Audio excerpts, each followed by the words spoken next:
هلو عزیزان دلم، به چنل ملودی فال خیلی خیلی خوش آمدین دوست نازنینم. در این چنل که میشه چنل دوم من، اینجا میتونیم فال روزانه احساسی رو برای مرد رابطه و آقای خانم رابطه دریافت بکنین. هر روز 9 صبح به وقت وطن نازنینمون چیکار میکنیم؟ منتشر میکنیم. یه چنل اولی هم هست، اگر نمیدونین اونجا چنلیه که نسبت به ماه تولدت فال روزانه در مورد کل مسائل زندگیت، کاری، مالی، اجتماعی و خانوادگی براتون منتشر میشه ساعت 6 صبح. خب اینها رو اگر نمیدونین خب داشته باشین، به هر ترتیب هر دو کانال رو سابسکرایب داشته باشین تا آگاهانه پیش بریم. برای دفع رقیب، جذب معشوق، گرمی رابطه و حالا اگر سنگینی و اینها دارین، شم تراپی هم انجام میدیم. منتها شماره واتساپ جداگونه گذاشتم. خب دوست من، نیت کن برای خودت، برای عشقت، چهره طرف رو توی ذهنت داشته باش، دستت رو قلب پاکت باشه و نیت کن. ببین الان میخوایم چیکار کنیم؟ کاپتون رو برگردونیم. دوست خوب من، به نام خالق یکتا. بسیار خوب، تا این شکل میگیره میخوام از کارتای اوراکل و تاروت خیلی کلاسیکم استفاده کنم، باتون یه صحبتی داشته باشم. دوست من لطفاً لایک کن و در قسمت کامنت بنویس که من جذب میکنم عشق الهی را. امیدوارم که عشقاتون پایدار باشه، اگر مورد و مشکلی هم هست براتون حل بشه. بسیار خوب، زن رابطه یه مقداری ذهنش درگیره و دوست داره که یه چیزی رو بفهمه، درک بکنه. این یه معنی دیگه‌ش هم اینه که انگار اطرافیان خانم رابطه رو خیلی درک نمی‌کنن و این بابت این مسئله ناراحته. خب آقای رابطه یه مقداری خب در مورد محدودیت گذاشتن برای خانم رابطه تلاشش رو میکنه که فلانی چرا نگات کرد، تلفن تو جواب دادی، با فلان فروشنده چرا این شکلی حرف زدی، فلان. انگار مثلا یه حس حسادتی که بالاخره تو رابطه ها هست دیگه. خب این هم میخواد همین کار رو بکنه، ولی از طرفی در برابر این ناراحتی خانم سر لج افتاده، چون قبلا گفته اون اینا رو رعایت کن، خانم قبول نخواهد کرد. این میخواد چیکار بکنه؟ در برابر این ناراحتی خانم هم خودش رو میزنه به اون رو، خیلی نمیخواد که دلداری بده یا راهنماییش بکنه. خب این چیزی هست که براتون اتفاق خواهد افتاد. خب خانم رابطه دوست داره که این جریان رو تعادل بهش بده و خواسته های آقا احساس میکنه که باعث متعادل باشه، داره زیاده روی میکنه و باهاش صحبت خواهد کرد که مثلا تو تیپ من رو، استایل من رو یا خانواده من رو اگر انتخاب کردی، خب ما از اول این شکلی بودیم، سنت ما، فرهنگ ما این شکلی بوده و من خب خیلی دوست ندارم بخوام عوضش بکنم. آقای رابطه در این مورد سکوت میکنه، ولی خب هرس میخوره و چشم انتظار این خواهد بود که خب بالاخره من حرف حساب زدم. امیدوارم که خانم رابطه هم بالاخره به درخواست های من توجه لازم رو داشته باشه. چرا؟ چون سکوت میکنه ولی چشم انتظار حل کردن مسئلهش با خانومه، چون احساس میکنه خانومه داره غیر منطقی برخورد میکنه. این چیزی هست که خب در احساساتتون اثر خواهید گذراند. اما ببینیم کاپ قهوه چی میگه. به نام خالق یکتا. لطفاً به لرد قهوه توجه داشته باش، نیت کننده نازنینم. خب بسم الله الرحمن الرحیم. یک کوچولو این جاری بشه. خب بذاریم کنار تا شکل بگیره. در مورد اینکه پارتنرت متولد چه ماهی هست، چه با چه چیزهایی چالش خواهد داشت بهتون خواهم گفت. اما سینی فال نشون میده که خب ببین خانم رابطه یه مقداری قراره چار بکنه، به لحاظ اینکه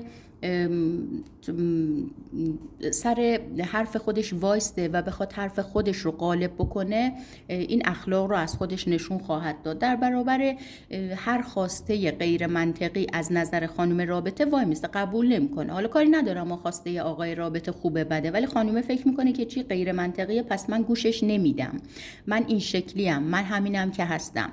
آقای رابطه خب یه مقداری احساساتش بالا پایین میشه. دوباره سینی فال هم اشاره به حسادت و این مسائل داره و دیگه وقتی خانومه میبینه که سر لج افتاده، اهمیت نمیده، چیکار میکنه؟ در مورد کار و شغل و این مسائل مثلا میشینه صحبت میکنه و خیلی هم اهمیت نمیده، ولی یه گوشه ذهنش نگه داشته این خانومه به حرف من گوش نداد، میره سراغ حل مشکلات مالی خودش. خب در مورد، اجازه بدین من اینو براتون میخونم،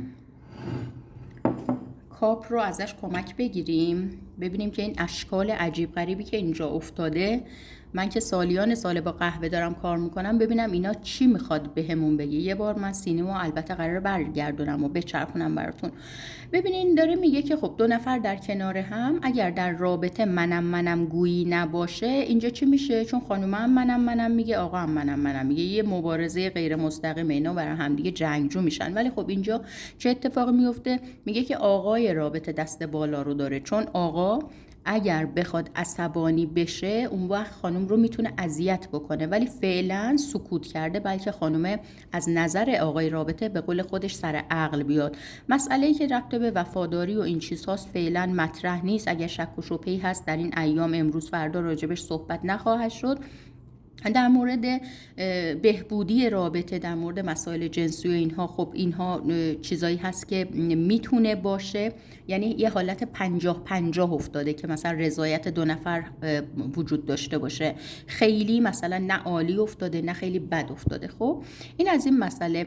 این دسته فنجون روبروش چی میگه؟ میگه که خب در مورد خانواده، خانم رابطه انگار که با مادرش یه حسه دلتنگی، ناراحتی، شاید مامان خانم اگر در قید حیات باشه انشالله سالم باشن، انگار مثلا مامانش یه مشکلی داشته باشه، یه قرضی داشته باشه، یا تو دردسری افتاده باشه، یا مثلا یه مریض بشه فلان، اینجا خانم درگیره. راجبش هم با آقای رابطه صحبت میکنه، ولی که آقای رابطه در مورد خانواده خودش با افرادی که یه مقدار سنشون کمتر از خودشونه، حالا خواهری داره، برادری داره، خواهرزاده و برادرزاده اگر داره، راجب اونها قرار خبرهای رو برای خانم رابطه بگه. خانم خیلی خوشش نمیاد حالا مثلا بشینه گوش بکنه، در سکوت اینها رو گوش خواهد کرد، انگار که با اونها مشکل داره، انگار که زندگی خودش براش در اولویته، یا خانواده خودش براش در اولویته، چون گفتم دیگه ذهنش درگیره. خب اینکه این 2 نفر در مورد مشکلات رابطه، اگر بالا پایین شده رابطه، شکراب شده، بشینن با هم صحبت بکنن، کاملا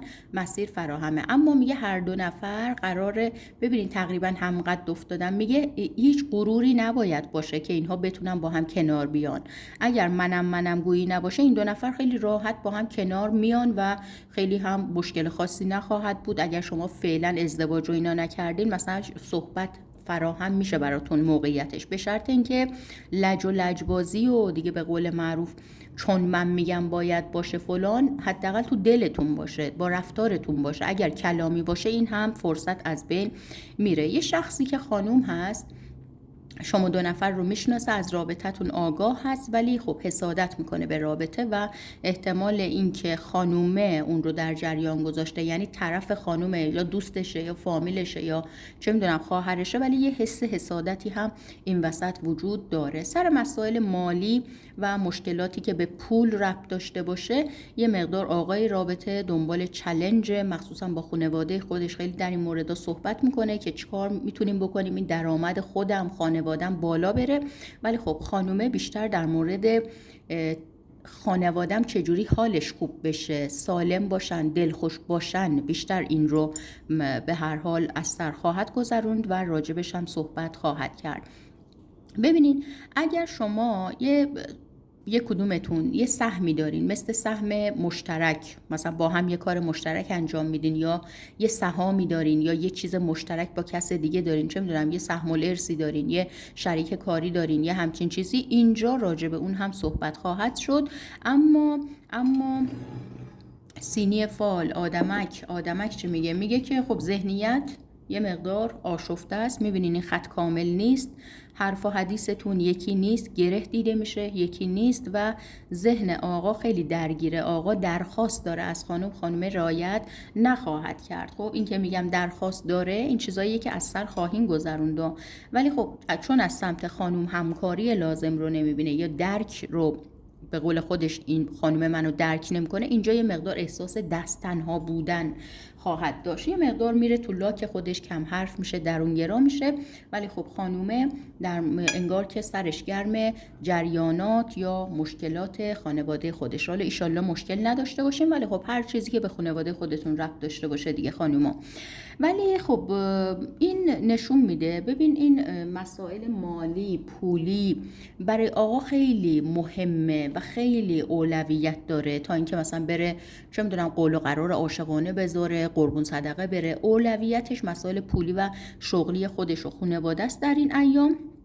در کنارش من قلب آقا یه کوچولو لرزیده، ببین لغزش فرکانسی توش دیده میشه، انگار مثلا حس این که این خانومه اصلا منو دوست داره نداره، چرا هرچی میگم گوش نمیکنه، میگم مثلا این رنگ ناخن رو دوست ندارم اهمیت نمیده، میگم ما تو این شکلی درست کن اهمیت نمیده، فلان کارو بکن اهمیت نمیده.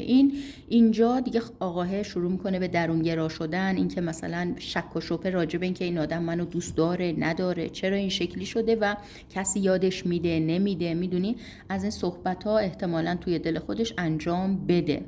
و این ببین این لنگر میبینین از تعادل خارج شده، خطاش قاطی پاتی شده، این بالانس رو دیگه از بین بردن دو نفر. از یه طرف هم که این خط کامل نیفتاده دیگه بدتر. ولی خب ببین اختلاف نظرهای این لک‌ها رو اینجا میبینین کوچولو کوچولو پخش شده، اینا نشون میده که اختلاف نظر هست، دعوای بزرگ نیست ولی اختلاف نظر خیلی زیاده تو این رابطه در این ایام، برای امروز فردا.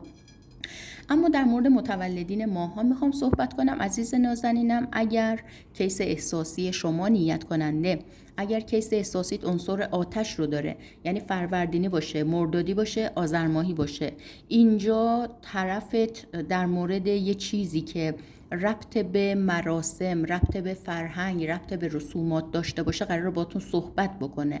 خب خیلی براش مهمه این جریان، یا یه رسمی که مثلا تو خونه خودشون باشه، خانواده خودشون باشه، حالا میخواد خاطره باشه، میخواد راجع به قوانین اون قاعده صحبت بکنه، هر چی که هست اینا رو میاد صحبت میکنه، خیلی درگیر این مسئله هست.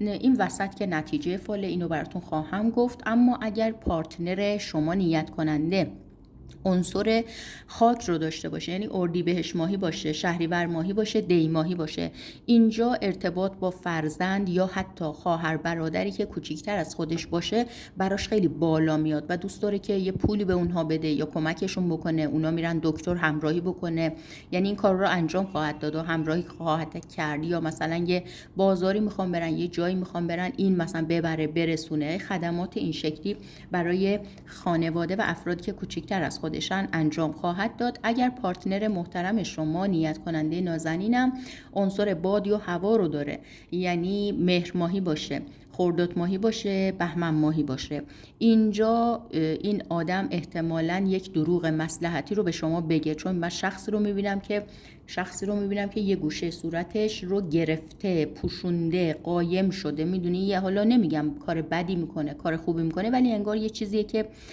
احساس میکنه صلاح نیست فعلا شما بدونین. خب ولی خب تا شاید 7 وعده دیگه، تا یه 7 وعده دیگه اینها رو بیاد و باهاتون صحبت بکنه، خودش اعتراف بکنه اون موقع بهت نگفتم الان میگم. اگر پارتنر شما کیس احساسی شما عنصر آب رو داره، یعنی اسفند ماهی باشه، آبانی باشه یا تیر ماهی باشه، اینجا راجع به چشم پزشک، راجع به عینک، راجع به هر دید، ضعیفی چشم، راجع به عوض کردن دیدگاه، حالا میتونه راجع به مسائل مذهبی باشه، از یه نفر خوشش نمی اومده الان خوشش میاد، از یه نفری قضاوت کرده گفته مثلا چه آدم درجه‌ای که فوق العاده بد دیده، نه عادت طرف اصلا آدم حسابی نبوده. خب راجع به این مسائل قرار صحبت بکنه. خب اما اینجا ببین اینجا خب یه گیتار داریم دیگه. خب ببین میخوام اول از این سمت شروع کنم نتیجه فال رو. در مورد حالا مسائل مذهبی، افرادی که به لحاظ مذهبی شاید خیلی تند رفتار میکنن، شماها قرار صحبت بکنین. حالا این کاری ندارم این از قوم و خویش آدم یا خانواده، مثلا خانم رابطه است، آقای رابطه است، یا یه مسئله اجتماعی یا توی اخبار جریان هرچی که هست، من چند جا میبینم که راجع به دین و مذهب و حالا کجا یه دین خیلی خوب عمل کرده، کجا مثلا به ضرر بوده، حالا کاری ندارم، من قضاوت نمی کنم، کلا راجع به این مسائل صحبت خواهیم کرد. و من رابطه دو نفر رو، کلمه چشم افتاده، چشمک افتاده، نشون میده که این دو نفر اون نگاهشون و طرز فکرشون بایستی عوض بشه نسبت به رابطه. این که چون من میگم باید این شکلی باشه، این رابطه رو خرابش میکنه، آروم آروم مسموم میکنه و در نهایت اگر این شکلی ادامه پیدا کنه دیگه رابطه از پا در میاد. لذا هر دو نفر بایستی همزمان دیدگاه نسبت به رابطه عوض بکنن. حالت اخطار داره، میگه شما نیت کننده به نوبه خودت دیدگاه تو عوض کن، رفتار تو عوض کن و با طرف هم با زبان خوش صحبت کن که اون هم به هر حال دست از این لجبازی و منم گویی و ایگو و فلان برداره. اگر شما شخصی هستین که مثلا رفتین یه مراسم عزا و اینها، نمیگم ما خانواده خودت یا خدای نکرده خودتون دور از جونتون مشکلی براتون پیش بیاد، اصلا یه جایی یه مراسمی مثلا مال یه همسایه‌ای بود، چه میدونم مال یه قوم و خویش دوری بود، هم محله که برای عرض تسلیت بخوای بری اونجا، خب اینها رو براتون میبینم و احتمالاً کیس احساسیت هم اونجا حضور خواهد داشت. در مورد مسائل مالی پولی، خانم قرار لباس بخره، قرار آرایشگاه بره، آقا بیشتر حالت دهنده است به لحاظ مالی ولی خانم حالت گیرنده داره. پس این هم حالا ببین از اول از همون آدمایی که مثلا ماها بهشون میگیم انسانهای اولیه، ببین مردا میرفتن شکار، خانوما تو خونه بودن، مسئولیت خونه. حالا در ایام امروز در دنیای مدرن خب خانوما اکثرشون شاغل هستن. ببین ربطی نداره، از قدیم حتی از پرنده ها حساب کنی، بین حیوان ها حساب بکنی، همیشه خانوم ها گیرندن، آقایون دهندن. اینجا پس دوباره در این مورد هم تعادل حفظ میشه. من آقا رو نمیبینم که مثلا اذیت بشه، ناراحت بشه و اینها. و در مورد یه چیزی که آقا انگار یه جایی گذاشته، یه چیزی رو، یه شیئی رو، یه کلیدی، یه سویچ ماشین یا یه مدرکی یا یه مثلا گواهینامه رانندگی و اینها، احتمالاً راجع به خانم صحبت کنه، آیا پیش تو جا مونده یا من خودم گم کردم، به نظرت کجا میتونه باشه، فلان صحبت میکنه. ولی خب فکر نکنم امروز پیدا کنن، چون خانومه که خبر نداره، آقا هم یک کوچولو ناراحت بابت این موضوع. بقیه مسائلتون در کل خوبه. اگر اسم سمیه مال خانم رابطه باشه، خب اینجا یا اسم مامانش سمیه باشه یا اسم خواهرش، یا اگر بچه دختر دارین اسم دخترتون سمیه باشه، این سمیه براتون خیر و برکت میاره. پس اگر شما آقای رابطه نیت کننده هستی، همین الان منو میبینی، اگر یه کار بانکی داری، اداری داری و اینا، این ببین قدمش خوشه ها، دعواتونم شد به خاطر خودتونم که شده، سریع برین منتشو بکشین دست سمیه رو بگیرین و ببرین اون اداره که قدم خیرش بتونه کارهاتون رو حل بکنه. یا حالا هر کار دیگه ای که دارین، معامله‌ای هست، امضایی هست، حضور سمیه میتونه واقعا اونجا چه کارها که بکنه. لذا سمیه خودش، خانم سمیه جان، قراره که خیر و برکت هم جذب زندگی خودش و خانواده محترمش بکنه.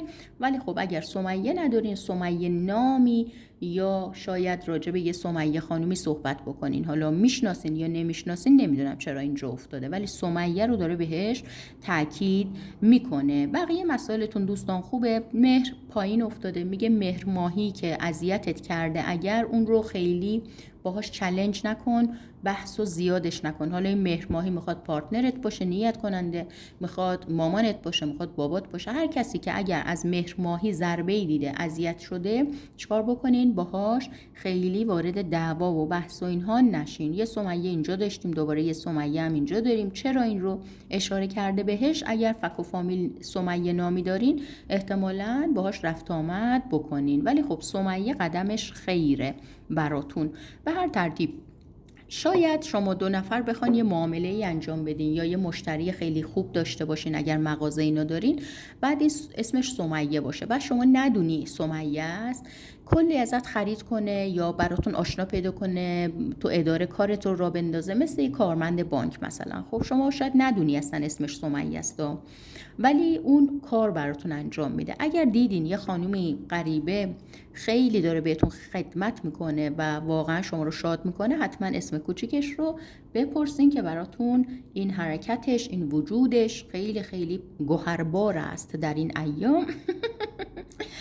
به هر ترتیب دوستان عزیزم، تا فردا شما رو به خدای بزرگ میسپارم. دوستتون دارم.